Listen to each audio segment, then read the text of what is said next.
It's been a long, exhausting day. Your troubles just won't go away. One thing that gets you through these is watching cheesy holiday movies. You think that you're above them, but you know that you love them. So get ready to listen. Now here comes Kevin and Kristin. Oh yeah.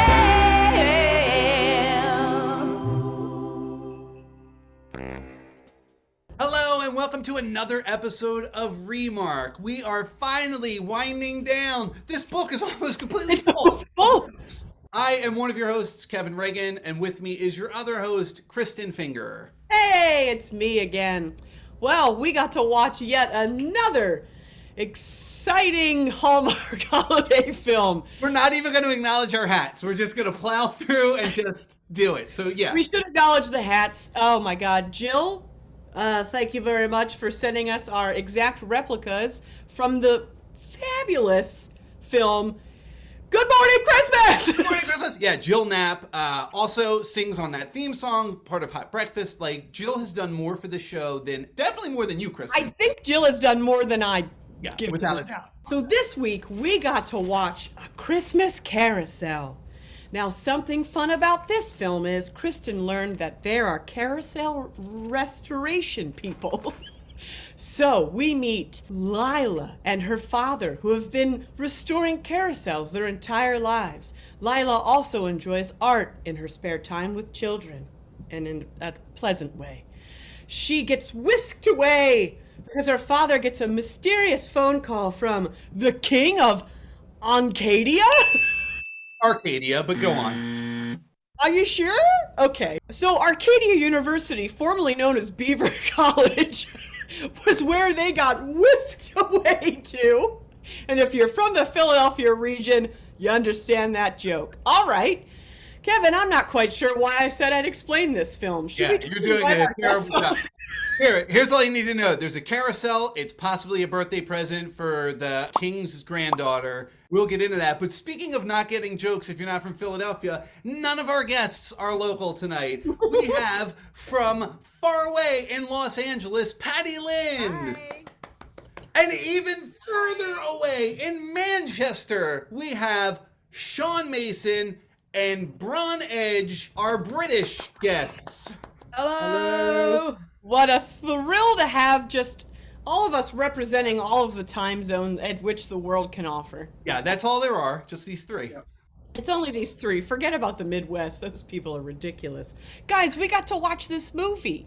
I'm going to go to Bron and Sean first. We always ask our guests, are you an avid Hallmark movie watcher, or is this a first time for you? We try and watch them. They come to us at odd times in the UK. So what you would call a Hallmark Christmas movie, we would call a Channel 5 Christmas movie. Okay. Because they buy in loads of Christmas movies and just run them like constantly.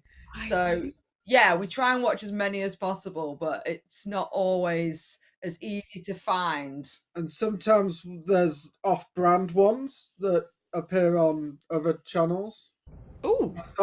They're still Christmas movies, and they play all the beats the same, but they're Right. not. Yeah. Or like They're not Sony, the Sony Like ones. the Sony ones. Oh my. We've really And- branched out. Real fast, I don't usually get to ask this. I know that many of us have been abusing the same app I've been sending out information for, but because you guys are in the UK, you were not able to utilize our app. So where were you able to see such a film? And I don't think you want to name the website, but Does it have anything to do with, I have balls bouncing in my face? Would you say that seems apropos? I mean, there was a risk. It took several times of hitting play to actually find the play button and not get a... We do know that Amelia is very lonely in our area. Yeah, there's a lot of local girls just a mile away looking for some Christmas fun, and we hope they find it. We'll send them a gift. Very kind of you. Patty Lin, you were able to watch this in a much more less seedy, under less seedy terms, I would imagine.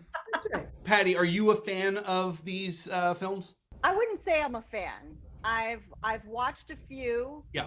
But I haven't had cable in over 10 years. So the ones that I've seen are either really old or they are the not Hallmark branded ones that like the Netflix ones, or they're all kind of the same formula. But so I'm familiar with the type of movie. Sure. And also, Patty, you come from a writing background. Is that correct? Yes, I used to write for TV. I didn't want to specify. I won't say names unless you want to. But so you are familiar with writing, even if sometimes Hallmark is not. Yeah, I'm pretty critical about storytelling. So that's why I would say I'm not really a fan of these movies, because the stories are just usually awful. But yeah, we can get more into that. And I believe we will. I think we will. Listen, I don't. Carousels confuse me. I don't understand the appeal. I don't understand why we should base an entire film around one. Yeah. I'm not quite sure the joy of writing one. You are literally going up and down as you go around in a circle. If that doesn't make you sick, I don't know what will. I think it's a great ride for a kid. Like, and that in the end, you don't think it for a little kid. I don't remember little Kristin being like, "Oh, I want to get on the pony." Also, she wasn't British. I wasn't. Very few of them were. But I don't remember young Kristin being like, "Oh," because the one mall, I think it was Montgomery or Willow Grove had one, and no. What about our guests? Are carousels something that you're interested in and hearing about the restoration of? My mum's a really big Carousel fan. I don't know, she's really into them, yeah. But I used to live in Wisconsin, and there was a place called Ella's Deli in Wisconsin, in Madison, and it had a little carousel outside. So you'd go and eat, and it was this crazy mad place, and you'd go out, and then you'd ride the carousel and like throw up. Oh, yeah. Then you go back in again. Then you go back in again because you're hungry, and they'll feed you again. It's a vicious cycle. Brilliant. That's a great business model. I would say I am more of a fan of carousels than the writer was. In that they set up this carousel, forgot about it for a large part of the movie. Set up like the setup when I read the blurb for the film, it implied a much more magical story than we were going to get.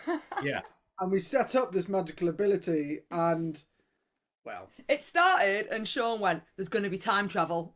No, that's the last one. You guys are a week too late. There was time travel on the not all carousels are time machines, maybe in England, but in the US, not all of them, just some of them. Patty, what's your relationship with carousels? I'm not interested. And I kind of felt like, like Bron said, like they didn't really do anything with that story. It's almost like they were like, oh, we got to do something about a carousel, but they couldn't think of anything to do for that story. So they just dropped it. And through most of the movie, it was about that art gallery, the art school. Well, here's the thing, though, and it's important to remember this. You gotta hold on. Let me make sure I get this right. You gotta make carousels while the sun shines. Oh, there it is. Yeah. So, well, even his daughter said that doesn't even make sense, and he's like, "No, it doesn't." I think that was an act lib. They said that it was in the script, and she's like, "That makes no sense," and he's like, "No, it really does not." It was very bizarre. It's like they read the producer's note. And then it got in dialogue. And it just ended up in the dialogue by mistake. I wrote in my notes, oh, they're actually restoring the carousel. That's nice, because they do this in films all the time where they have a project and then they neglect it. But as I wrote that note, literally she says to her dad, "I'm going to work on this art project, but I'll be here from 7 until noon." And I'm like, they're never coming back to this carousel. Crossed out. Hey! We have 2 weeks to fix this carousel. We should probably not keep it out in open conditions. Right. We're working that on too. Yeah, I thought that too. But yeah, then also during this 2 week period, let's put on a 3-night Christmas arts festival. which, as we all know, we can do in just a matter of days. When they got to the end and the carousel was done, did anybody else go, that's physically impossible? They barely worked on it. They didn't have any help. Like, hire some painters to come and, like, you know, help you. Like, what? The It was prince was physically painting impossible. it. Like, they had royalty in their painting. Yeah, If only- with tiny little paintbrushes. Can't listen. As someone that was an art major in high school and then went to art college, he pissed me off. Because no one uses those goddamn palette things like he was holding it. Yes. Ah, And you don't put like all these paintbrushes that are used in your smock. And there's no, like, it made me so angry. Costume department, get it together. Talk to a real artist. They just, like, splashed his stuff. his sweater. He had his sweater on. Blue sweater, which I used to have a cardigan. It was my Pup-Ups cardigan, and I would always paint in that as, like, my schmuck, because it was big. But would you put a pea coat over top of it? No! He takes off a nice coat, and he's got paint underneath, and it's like, you're going to get more paint, and then you're going to put that coat back on. And that goddamn bandana. He did. One of the things that Chris always looks for is there is that trope in Hallmark of a woman in need on a ladder that falls off into the arms of a man. And all season, my wife has been hoping against all odds that a man would fall off into the arms of a woman. And it came this close to happening. close. Where Rachel Boston almost caught a guy. It would have been great. Also, are you that captivated by a broken down carousel that you don't see a ladder / a man on a that editing was the worst. As someone who writes as well, I don't really want to kind of crap on someone else's work. Right, yeah. But this felt very much like a first draft. Mm. And there was a lot of, okay, yeah, that'll do. And that'll do. And like they set up stuff like, hey, you know, like those kids we meet at the halfway point who are all art kids? Yeah, we could have brought them in to fix the carousel, but we forgot about them immediately. And going back to the costume people, right at the end, the prince's uniform. Oh yeah. Tell us everything. It's a disaster. I think there are a lot of people maybe just meh about the film that they were making. Oh, yeah. I need to say something as well. Like, my health and safety brain I was twitching when she was whittling the leg into her own leg. That's day one of whittling. Don't stab your own leg. Her dad had just said no one knew how to use those tools like her. So He didn't mean it as a compliment. He was like, no, it's not. Kevin, we had a dead husband and a dead wife alert, which brought two unlikely people together in love. Don't forget the Duke also had a dead wife. Yes, two dead wives. Wasn't the Queen dead as well? And the Queen was dead.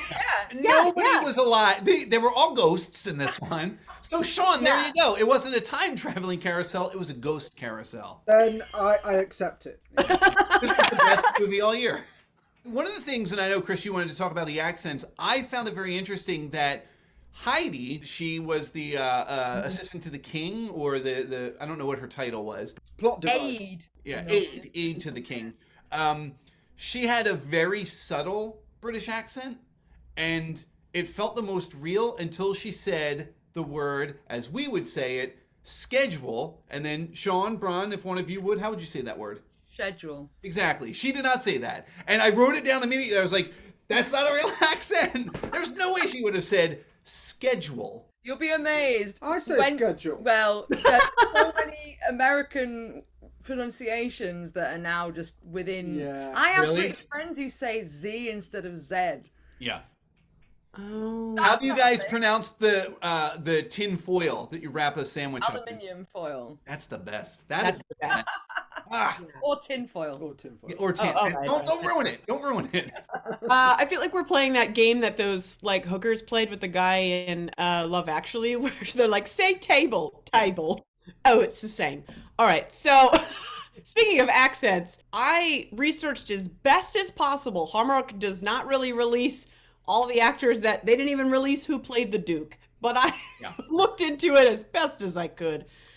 Who do you think out of the entire main cast actually is from England? Oh, Kevin wants to go first? Oh, I can say just 2 people, but carry on. Who do you think, Ron? The king and the aide. I think the little girl and nobody else. I'm gonna leave now. No. My favorite was when she had no accent at all. I was like, that sounds right. I think maybe the king was English, but they all of their accents sounded a little off to me, I think. Should I tell you why we know the Duke was not British? Because he pronounced tutu choo-choo. Choo-choo. That's a train. Because it is true that a lot of our words, like Tuesday, isn't Tuesday, it's Tuesday. And I think his logic extended to, well, it must be choo-choo. Choo-choo. I know it's Hallmark, so there is no budget for an accent coach.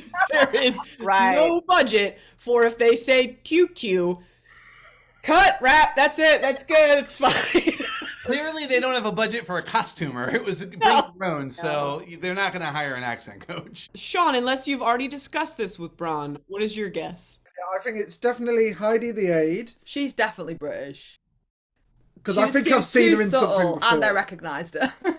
And I think the king maybe, but he was also in the same way that the dad was like an off-brand older John Mulaney. Yeah. It was like an off-brand kind of James Cromwell. Yeah, absolutely. Oh. He maybe, I don't know. Yeah. I wish I had better research to base Kristin, any this of is this awful. off. You don't have an answer. No, I do. I have at least 2 correct ones, but they're saying the king, and I couldn't find that actor's name, who he was. He's nowhere on the internet listed. Familiar. I reckon we've seen him in something. Or I'm Alright. thinking James Cromwell. Yeah. Tell you who's definitely not. The prince is definitely He's not not. British. He's from Seattle, so I thought he was Canadian. He's not even. But I thought he did a good job. No. he's from Seattle. So Heidi, you were correct, is British. The other one that I can confirm was Lady Margaret. Ah, Lady Margaret, yes, Really? of course. the Duke's daughter. younger woman. The Duke's daughter, yeah. Well, then my assumption is she may have been born in the UK, but has lived in America for a long time. There you go. There you go. She lived in Wisconsin, where they had this merry-go-round outside of. Oh, no, that was someone else. That was someone else. Also, do the British often pressure little girls to sing solos and have an entire art gallery event riding on them? Is that a British thing? Similar to my childhood. I mean, no. Yeah, it was a lot of emotional pressure for her, but it was also they were using this child to manipulate the Duke. She's already nervous about the song. She's been practicing it for 2 weeks. It was like when they said, "Hey, let's restore this carousel." Someone said to Maya, the little girl, "Oh, you learn a Christmas song too," and she was like, "Oh my God!" So here we are, 2 weeks later. It's the night before, and Rachel Boston, I'm just going to call her by her real name. What is it, Lila, right? Lila and Whit, because that guy is cool, come to her and say, "Hey, why don't you sing a different song? Because we found out this is the song that Duke likes." And she's like, I'm so nervous. Why would you do this? And they're like, "Sleep on it. Have nightmares, and we'll talk in the morning." Have no sleep. I know time in these films is vague and only important when the story needs it to be important. But they'd already had the gala, said it was late, then got back, then read the royal records, which is 8 books. On a table. That was so lame. They look like old Reader's Digest kind of So collection lame. books. They also said that was a handwritten account, and then they opened it up and it was this gorgeous printed, and I was like, who handwrites like that? Monks, maybe. It's the same props they use for all of these. I mean, the thing is that there's so many of these movies that are like, the royal whatever, right? And I understand, they want to appeal to the people's, fantasies of this kind of like prince and the castles, but they don't have the budget to pull this off. and all it does is highlight how, you know, lame it looks Yeah. when you have, you know, the whole ancestry is in these 8 books. Yeah. They're sitting on a desk.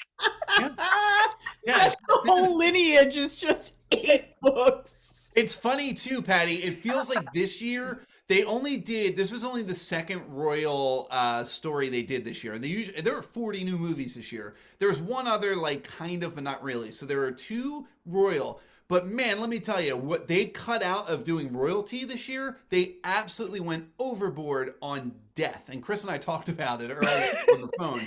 Everybody is surrounded, and look, we all are surrounded by death. It's a terrible thing. That's just the way of life. But at the same time, holy crap, that's the motivator for everyone in these movies is death. I don't think any of these films we could really go through this, Kevin, comb it, but I think every single of the 40 has lost someone or recently lost someone that is motivating them to get to the finish line of this movie. Yeah. Also, for Christian Network, dealing with this much death, 0 resurrections. So really a letdown. I really wanted some zombies. You had 0 zombies, but you know what you did have, Kristen? What did I have, Kevin? A Hallmark holiday objectification.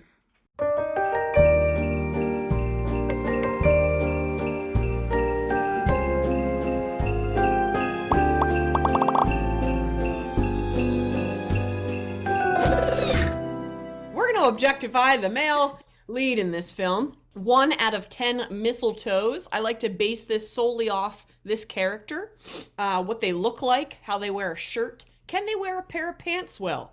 Do they walk well? Basically, their exterior is all I care about, and if they can pull off a British accent. All right, I'm going to start with Kevin. 1 out of 10 mistletoes. What do you rate Neil Bledsoe? So Neil Bledsoe plays this kind of bad guy in Shameless, and I kept going back to that, and I know that we're not supposed to. We talk about it all the time. Then you're breaking the rules. I know. I broke myself of it because I like him. I like this character. I thought he was fine. He's cool. He's hip. I like that he cried multiple times. Like, he cried when he hugged his father, but he cried earlier just a little bit. But it was like, he's an artist. He's an emotional guy. And I appreciated the fact that they did that. And maybe he really got misty in the take. And like we said, they're like, sorry, we're on a budget. You got to go. That's just like, why does Neil keep crying? Yeah. Well, yeah. It was having a rough week. He's so sad about being in the movie. Yeah. He saw the next page of the script and he was like, I should have. No, he was fine. I will say it was a bizarre thing that he was not the father of the little girl. They didn't want that much death that he had a dead wife, but he was like her uncle. And I was like, well, where are her parents? But that said, I'm going to give the man a 7. He was a good looking fella. That's like a, we'll take you. Losing my voice. Too much Hallmark talk. Patty, what do you give Neil? 1 out of 10 mistletoes. I've never seen the guy before. I thought he was actually pretty hot. He reminded me of a young James Spader. He had a cute little dimple in his chin. I mean, if he had blonde hair, he would have looked like James Spader in Pretty in Pink.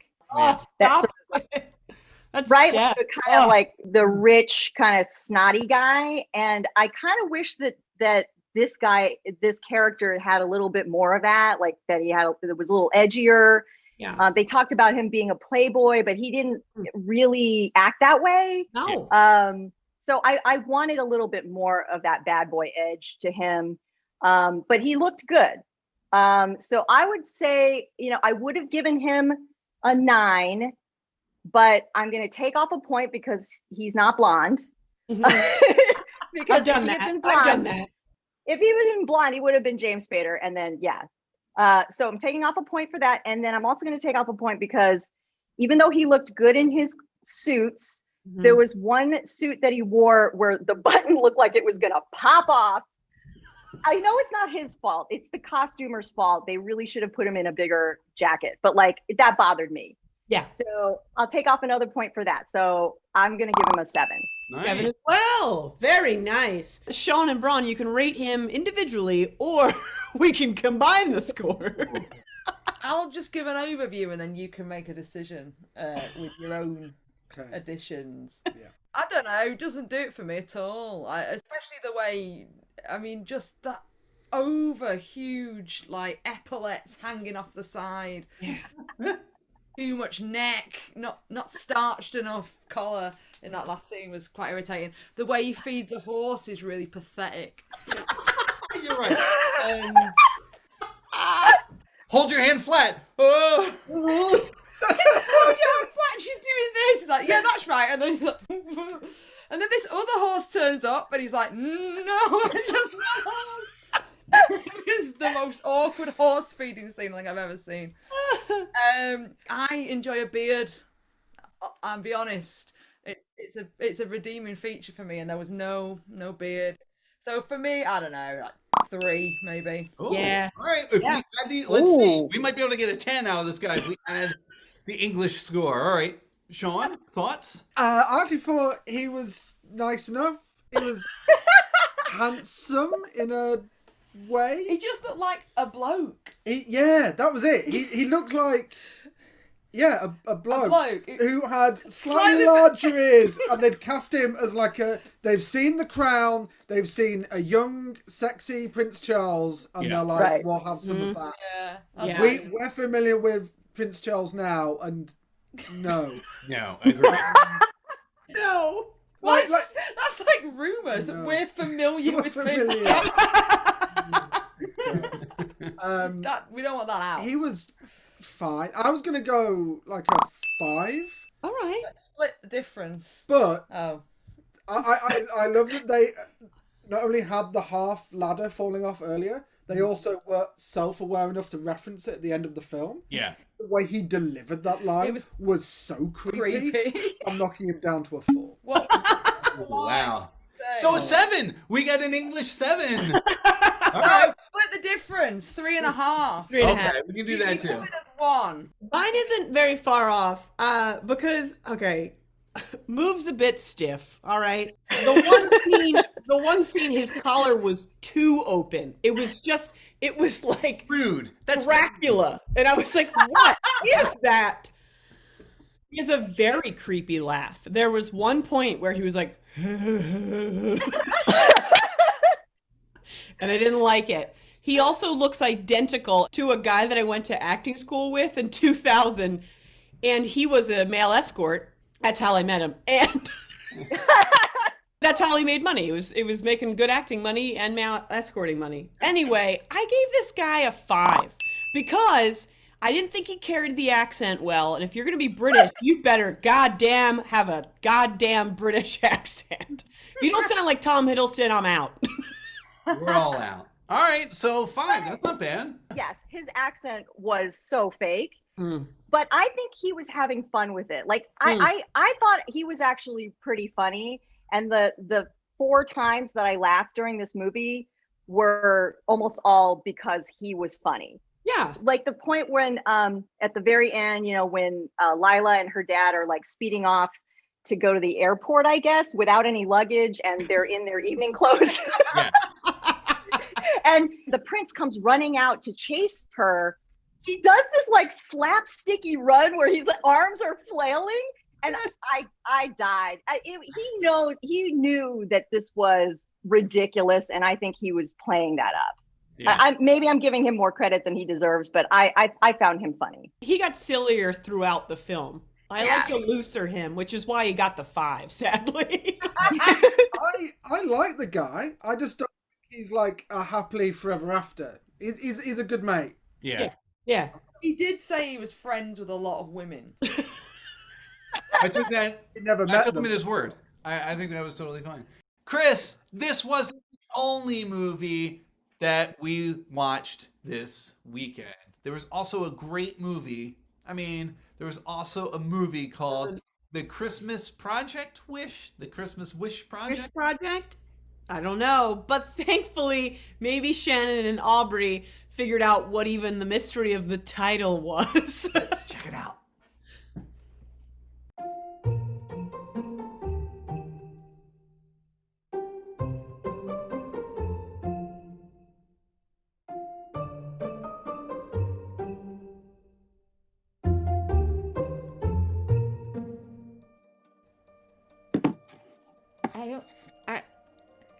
Wait, I'm actually on time today. I don't know how to start this. Aubrie? Aubrie? Aubrie! Hello, and welcome to Winter Wonder Whodunit. I'm Aubrie, who is not at all late, and this is my co-sleuth, Shannon. Shannon, you're here today. I'm here on time. And I could have taken a lesson from you. Probably best that you didn't. Tonight we are reviewing our final movie of the Winter Wonder Whodunit. Yay! It's finally to the end. This one was called Project Christmas Wish. Yep.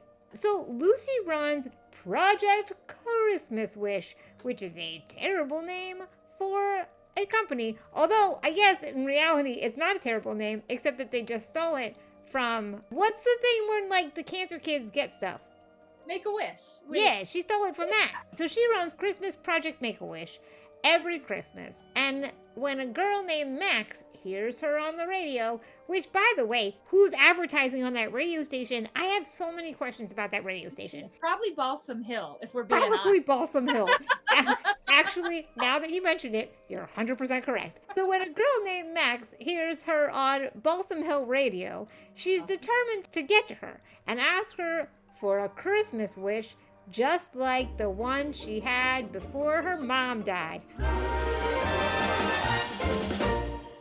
After a failed mall attempt, Max's grandfather takes her to the mall, where she asks for her wish live. Her Ooh. dad, yeah, I know this was tricky because her dad Lucas hears and gets upset, but Lucy is determined to help Max. And then she takes them to her friend Colin's Christmas tree farm to pick out a free tree. And hoo boy, Colin is a hot mess. He's trying to propose to his girlfriend. His anxiety level was so high through this entire film. He should have asked for Zoloft as his Christmas wish. And it seems like there's a little something between a Lucy and a Lucas. They Because are obviously it's a Hallmark film. Yeah. So Max updates her Christmas wish. Okay, so originally she just wanted Christmas like it was before 3 years ago. Now Yeah. she's like, no, I don't want that anymore. I'm a child. I've changed my mind. And you do she that. changed it to wanting her dad to find love again. Max asks Lucy to stay, and she updates her thing. He becomes known as Dad Christmas, which is not his jam. Are they rich? That house was extraordinary. There's no normal houses in these movies, I feel like. There's like, it's very rare that any of these houses or apartments are not like you're paying bank. Right. Also, did they ever say what he did for a living? I didn't catch it if they did. Like, what does he do with his time? Based on the movie, literally nothing. He Nothing. did nothing. Yeah, nothing. He walks nothing. around with a child and has a very giant house. They came back from Boston? Yeah, they came from Boston, but like, what did he do in Boston? No one knows. To escape his dead wife. Right. And then, but I didn't know that you got rich from that, though. Oh, maybe it was like a malpractice thing. Oh, yeah. They never said how she died. We need to make the backstories because they didn't give us one.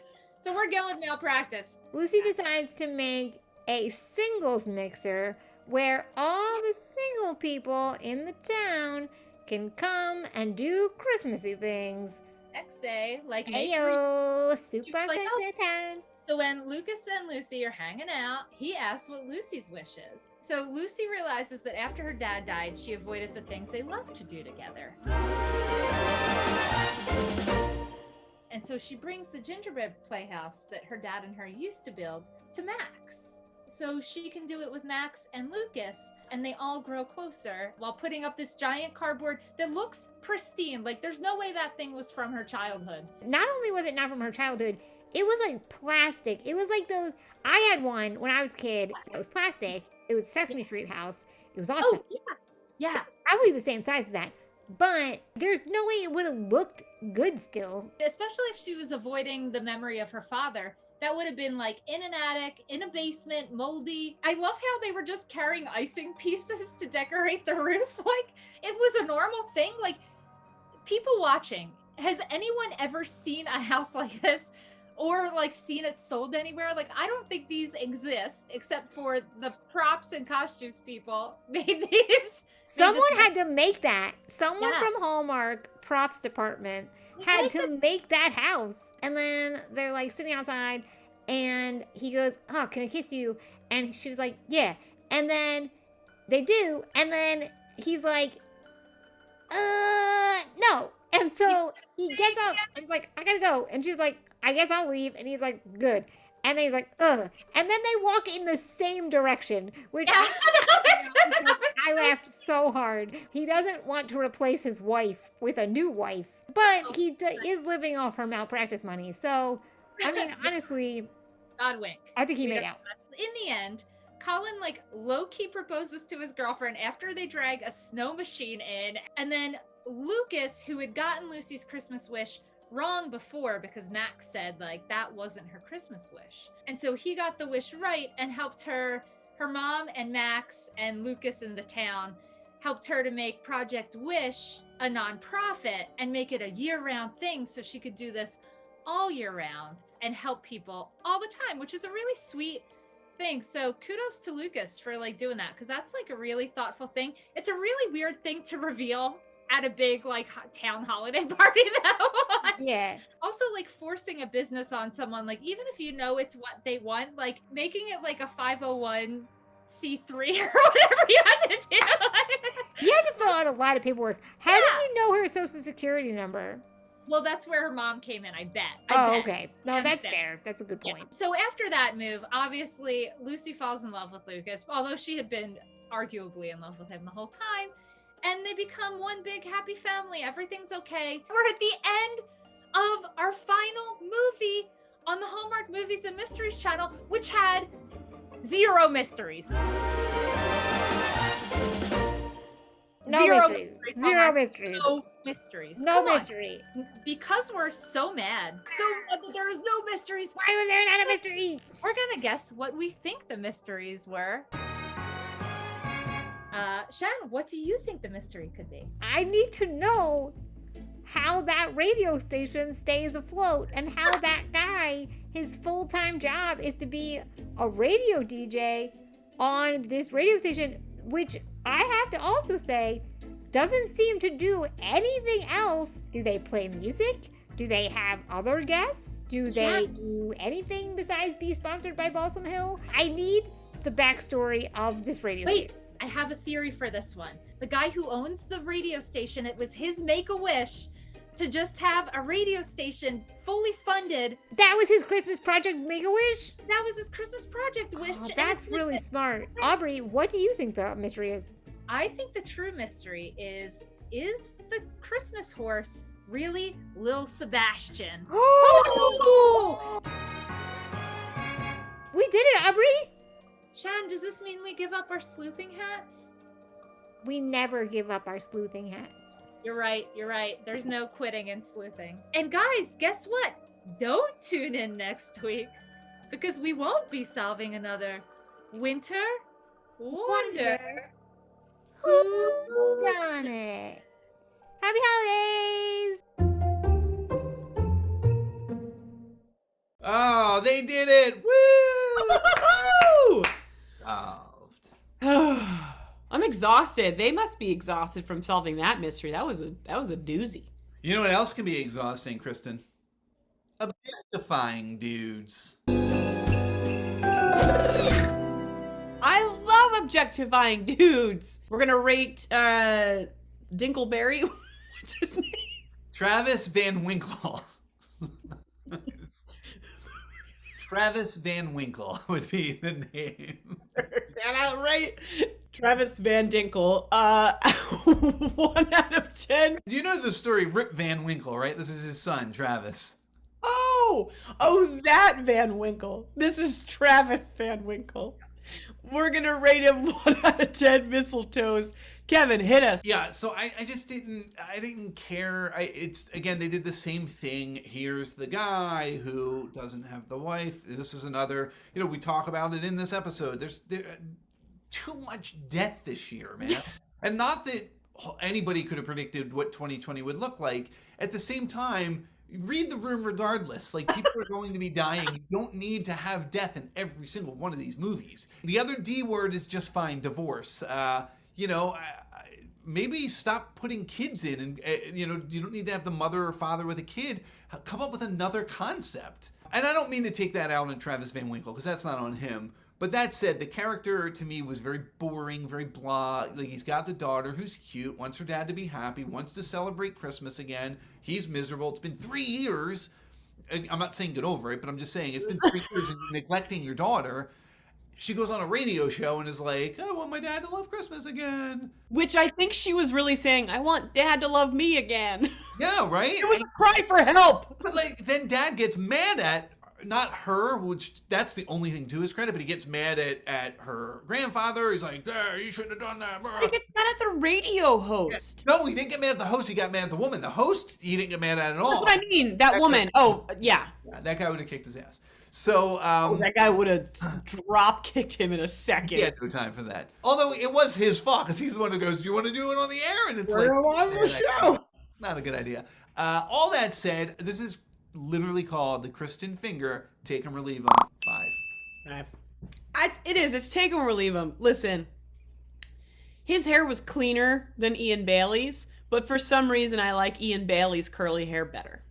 But I did appreciate his coif of, there was some fine curlage that was like often happening, and it didn't look too coiffed. Yeah. His face is okay.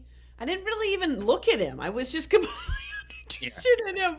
I just was like, he's just angry about his dead wife, and like, yes, okay, I get it. Like, but like, come on, don't do that to an actor that just has to be like dead inside. Because then, of course, halfway through, he's like, I fucking love Christmas. And he like, and then you're like, oh, well, who's this guy? Let me pay attention to him. And by that point, I don't care. It's too late. I gave him a 4. I gave him a 4 because I'd take him or leave him. I wouldn't even take him. I'd leave him, but I'd be like, sorry when I left him. Oh, at least you apologized. Sorry, bye.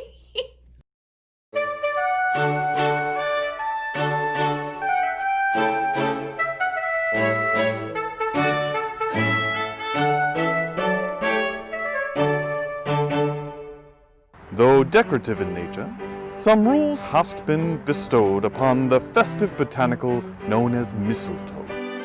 Thee would be wise to heed and followeth the counsel given to thee by thy king. Whosoever kisses someone beneath the mistletoe without first acquiring consent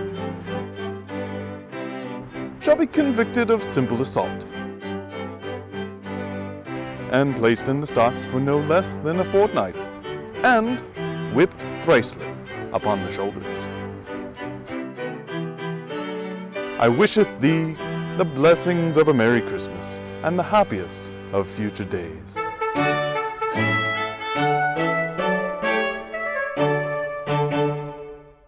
So all of that said, and assuming that you had a way of watching it respectfully, Sean and Bron, would you watch another Hallmark film? Oh yeah, we already did straight after. Chaser. We call those chasers. Yeah. We watched. Oh, it had the Starship Troopers. Oh, cast. I don't think this was a Hallmark one. It was a Sony one. It was okay. I got excited because it had 3 people from Starship Troopers in it. It's the best. And then we found another one, which also had members of Starship Troopers in it. And that's like a whole subgenre of Christmas movies. The Starship Trooper one. That's very interesting because a lot of these stars are also on our CW network. Like they do, like the vampire shows. The Arrowverse is the Arrowverse. Yeah, they're in Supernatural. Like that's all on there. They've been in like a episode or something like that. So I wonder if Starship Troopers. I think it's the demographic too. I think that it's just that demographic. It works. Patty, I believe I know the answer, but will you watch another Hallmark film? I'm not going to go out of my way to do it, and but maybe it kind of depends on who's in it.